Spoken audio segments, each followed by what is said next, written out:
유럽은행 또 땡땡땡땡이 뭘까요? 왜 원달러 환율이 급등했을까요? 유럽은행이 쉽게 말하면 금리 내린답니다. 언제? 10월에 내린다. 10월에. 인플레이션이 둔화되는 가운데 유럽 경제가 제조업 위축세로 성장 역풍에 직면해 있다. 크리스틴 라가르드 유럽은행 총재가 이렇게 이야기하고 있습니다. 저는 이 말입니다. 굉장히 심각하게 들어야 된다고 봅니다. 이 말 속에는요. 유럽이 금리를 내린다는 이야기가 있는 겁니다. 제조업이 위축이 되니까 성장이 역풍을 맞았다. 성장이 제대로 성장을 안 한다는 이야기잖아요. 그러면 금리를 내려서 대응하겠다는 이야기잖아요. 실제로 크리스틴 라가르드 유럽은행 총재는요. 지금 유럽의 기준금리가 3.65%입니다. 9월 12일 날 내렸습니다. 이날 0.6%포인트 B컷을 단행을 했습니다. 그런데 10월에도 지금 금리를 추가 인하하겠다는 거예요. 추가 인하. 추가 인하할 가능성 굉장히 높죠. 0.25%를 인하할지 또 B컷을 단행할지 모르지만 시장에서는요. 유럽이 금리를 내린다고 이렇게 인식하기 시작했고요. 유럽의 금리를 내린다고 이렇게 인식하면 상대적으로 달러는 어떻게 될까요? 달러는 강세가 되겠죠. 달러는 강세가 될 수밖에 없습니다. 게다가 제롬 파월 연방준비제도 의장은요. 지금 미국은 10월에 0.5%포인트 금리 인하 없어. 정상 궤도대로 갈 거야. 이렇게 이야기한단 말입니다. 그러면 0.5% 인하가 아니라 0.25% 인하하겠다는데 방점을 둔 거예요. 그렇다면 유럽은 금리를 더 많이 내릴 수 있고 미국은 덜 내릴 수 있으니까 상대적으로 달러 가치는 올라가겠죠. 실제로 달러 가치가 올라갔습니다. 지난 9월 24일에 달러 인덱스 100.24였습니다. 9월 30일에 100.78입니다. 달러 인덱스라는 게 달러 가치를 나타내 주는 거거든요. 6개 통화 대비해서 달러 가치를 나타내 주는데 이 6개 통화는 유로와 엔화, 파운드와 그리고 캐나다 달러, 스웨덴의 크로나, 스위스의 프랑 이렇게 6개예요. 그중에 유로화가 56.7% 차지합니다. 비중이. 근데 유로화가 금리를 내려요. 상대적으로 달러는 올라가겠죠. 상대적으로 올라갈 수밖에 없습니다. 그만큼 달러 인덱스가 올라간 거예요. 그러니까 이게 과거처럼 2022년 9월 27일 114.11 이렇게까지는 아니지만 기본적으로 100.78을 기록하고 있다는 것은 뭔가 강세를 나타내고 있다는 뜻이잖아요. 달러가 강세면 원화는요. 원화는 당연히 약세가 될 수밖에 없습니다. 그러니까 원화가 1320원까지 튀어올랐습니다. 1320원까지.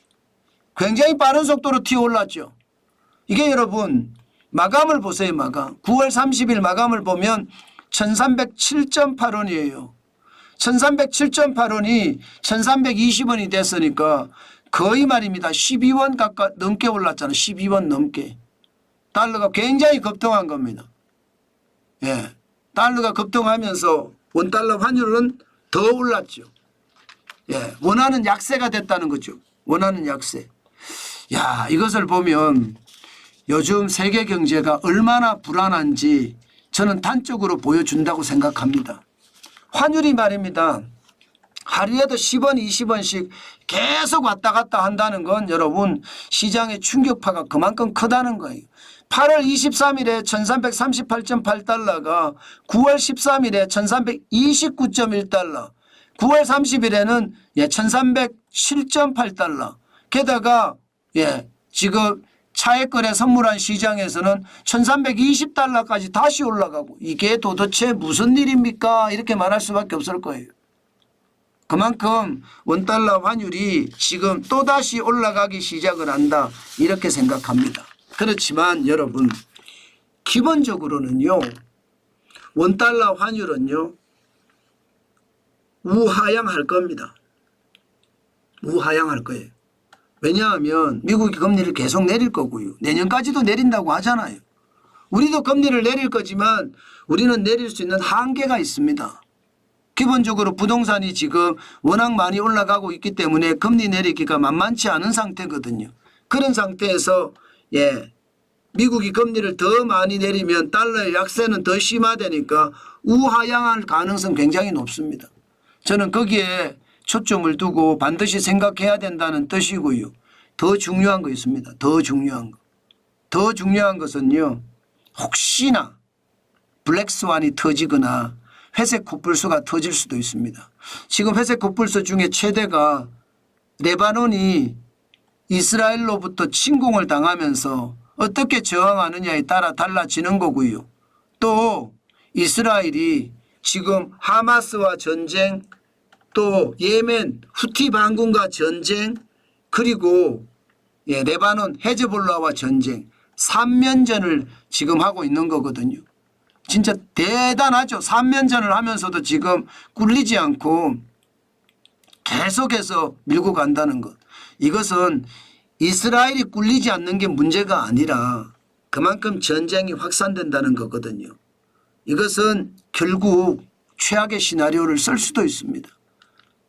저는 회색 코뿔소가 더 커지는 것도 반드시 조심하셔야 된다는 말씀도 함께 드립니다. 아울러서 말입니다. 달러 엔은 더 올라가거든요. 엔화가 약세가 돼 가고 있습니다. 9월 30일 현재 143.88 엔을 기록하고 있습니다. 달러당. 좀 이상하게 느껴지시죠? 엔화는 죄송합니다. 달러화는 강해지는데 엔화가 약해지고 있어요. 그렇지만 강해질 겁니다. 저는 이시바 시게루 일본은행 죄송합니다. 일본 총리는요. 기본적으로 금리 올려서 물가 잡겠다고 했기 때문에 엔화 강세를 추진할 겁니다. 그렇기 때문에 엔화를 들고 있으면 지금 급하게 팔 생각은 하지 마시고 그냥 저처럼요.